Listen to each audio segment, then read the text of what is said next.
మంత్రి ఉషశ్రీ చరణ్ అధికార దర్పాన్ని ప్రయోగించారు. కదిరి నరసింహస్వామి బ్రహ్మోత్సవాలలో మంత్రి ఉషశ్రీ ఎన్నికల కోడ్ను ఉల్లంఘించి పదుల సంఖ్యలో అనుచరులను వెంటబెట్టుకుని స్వామివారిని దర్శించుకున్నారు. దీంతో వేలాది మంది భక్తులు గంటల సేపు క్యూ లైన్లో వేచి ఉండాల్సిన పరిస్థితి నెలకొంది. మంత్రి వస్తున్న సమాచారాన్ని ఆలయ అధికారులకు మంత్రి అనుచరులు ముందస్తుగా తెలిపారు. అయితే ఎన్నికల కోడ్ అమలులో ఉన్నందున కొందరికే దర్శనానికి పంపే వీలు ఉంటుందని అధికారులు తేల్చి చెప్పారు. అయితే మంత్రి ఆలయ అధికారులను విజ్ఞప్తిని ఏమాత్రం పట్టించుకోకుండా భారీగా అనుచరులను వెంటబెట్టుకుని దర్శనానికి వెళ్లడం పట్ల విమర్శలు వెల్లువెత్తుతున్నాయి. మంత్రి ఉషశ్రీ చరణ్ కు ఎన్నికల నిబంధనలు వర్తించవా అంటూ ప్రశ్నిస్తున్నారు.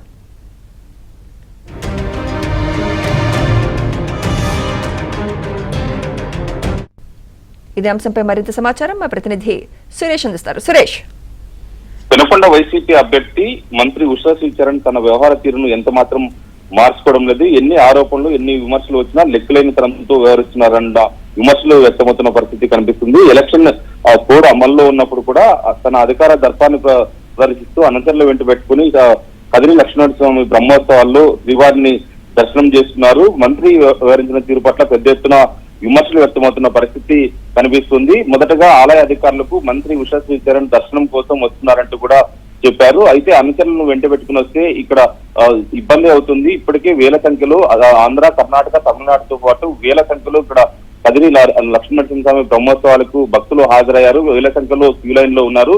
మంత్రి వచ్చినట్లయితే అక్కడ సామాన్య భక్తులకు ఇబ్బంది ఏర్పడే అవకాశం ఉంటుంది అంటూ కూడా చెప్పారు. కొద్ది మందిని మాత్రమే వచ్చినప్పుడు కూడా ఒకరిద్దరు మాత్రమే రావాలి, మంత్రితో పాటు ఎక్కువ మంది రావడానికి అవకాశం లేదంటూ కూడా చెప్పారు. అయినప్పుడు కూడా ఎంత మాత్రం పట్టించుకోకుండా మంత్రి ఉషశ్రీ చరణ్ దాదాపు 30 నుంచి 40 మంది తన అనుచరులను వెంట పెట్టుకుని నేరుగా క్యూ లైన్ లో కాకుండా నేరుగా శ్రీవారి దర్శనానికి వెళ్లారు. దీంతో అక్కడ ఉన్న సామాన్య భక్తులు తీవ్ర ఇబ్బందులు పడాల్సిన పరిస్థితి ఏర్పడింది. దాదాపు గంట నుంచి 2 గంటల పాటు మంత్రి ఉషశ్రీ చరణ్ అక్కడ ఆలయంలో ఉండడంతో ఆ శ్రీవారి దర్శనానికి వెళ్లడంతో సామాన్య భక్తుల క్యూ లైన్లు మొత్తంగా ఆపేయడంతో చిన్న పిల్లలతో ఉన్న వాళ్ళు, మహిళలు, వృద్ధులందరూ కూడా ఇబ్బందులు పడారు. ఒకవైపు ఎండవేయడం తట్టుకోలేక భక్తులు ఇబ్బంది పడుతుంటే మరొకవైపు మంత్రి ఉషశ్రీ చరణ్ రావడంతో క్యూ లైన్ లో ఎక్కడికెక్కడ ఆపేయడంతో కూడా సామాన్య భక్తులు తీవ్ర ఇబ్బందులు పడాల్సిన పరిస్థితి ఏర్పడింది.